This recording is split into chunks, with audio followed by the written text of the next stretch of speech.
So a little bit about the weather. Let's talk about the weather.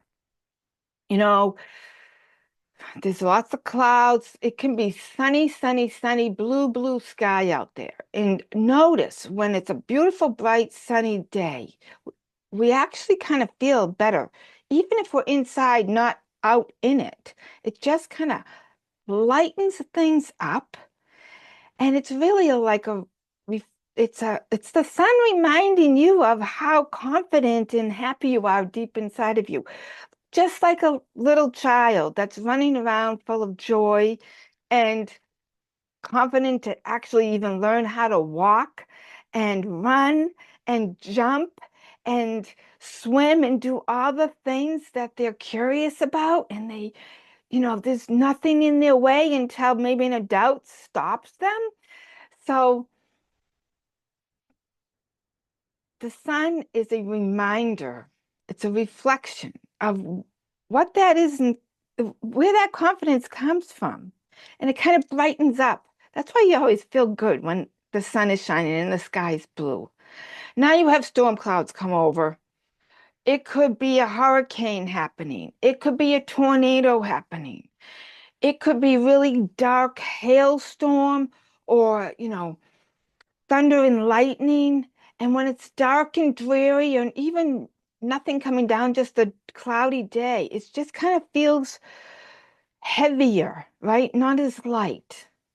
And it's harder to shine bright yourself and be, that bright, shiny person to have a really, make a difference in others' lives and to really feel good in your everyday experience. And to get that job that you're seeking, or to, win over that person that you want in your life, or just to be happy and free to do whatever you want and jump out of that plane, because that's really an awesome experience. So, but if you notice, getting back to the weather, is the clouds, the storms, the hurricanes, the tornadoes, they all pass, right? They don't stay. There's nothing that is there holding on to them, making them stay. But us humans have all these reactions. We're very complicated beings. And chemically, when something happens that makes us sad or angry or triggers any kind of emotion in us, this chemical goes to the brain and it stays in the brain for about 90 seconds. And that's when we have our initial reaction of like, oh my gosh, like if something bad happened or a crash or something, we have that reaction. And there's a lot of those reactions happening right now, right? Well, that chemical in the brain dissolves away in 90 seconds. So any feeling or thought or emotion that we are experiencing after those 90 seconds, we are starting to hold on to it.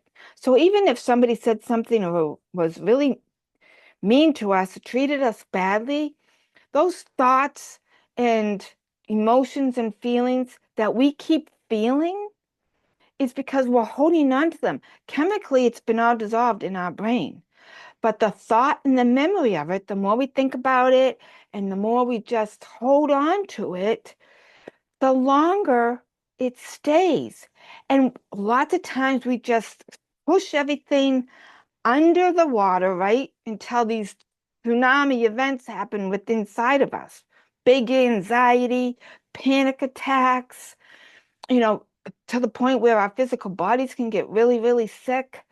And, they do say that 98, I think it's about that number, percentage, you could look it up, is, of all diseases are actually caused by stress. And all of those things that we're holding on to that make us feel badly, that aren't, a joyful, happy moment, is creating stress in our bodies.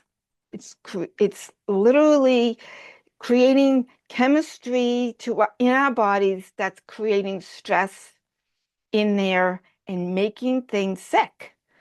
So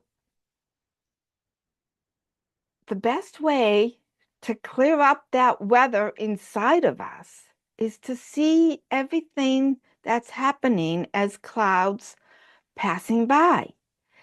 And then noticing the different things that might still be pushed down that you might have submerged. Most people submerge them from the day they were born, feeling abandoned and pushing down all these stuff, and it keeps bubbling and wanting to come out. And that's why we have all these reactions of anxiety and whatever that shows up in life, a really lack of confidence, and our courageous selves just don't seem to be there. We're not calm. We're full of like, oh no, can be very much looking for approval from others and questioning everything that we do, and asking others' opinions of things because we're not trusting ourselves. And that's a lack of confidence. So if this is something you're experiencing, then these clouds can quickly, even the ones that's been pushed down underneath the sea and, making white caps and all kinds of turbulence underneath the sea, those can actually easily be freed up and become a cloud that just passes away. And you don't even need to get into the depth of the stories. It's amazing what I've actually discovered that we can do. And I'd love to share these techniques with you. They're basically effortless, a little bit uncomfortable at the beginning, but oh my gosh, that uncomfort feeling disappears very, very quickly, and you actually get immediate results. You will feel different.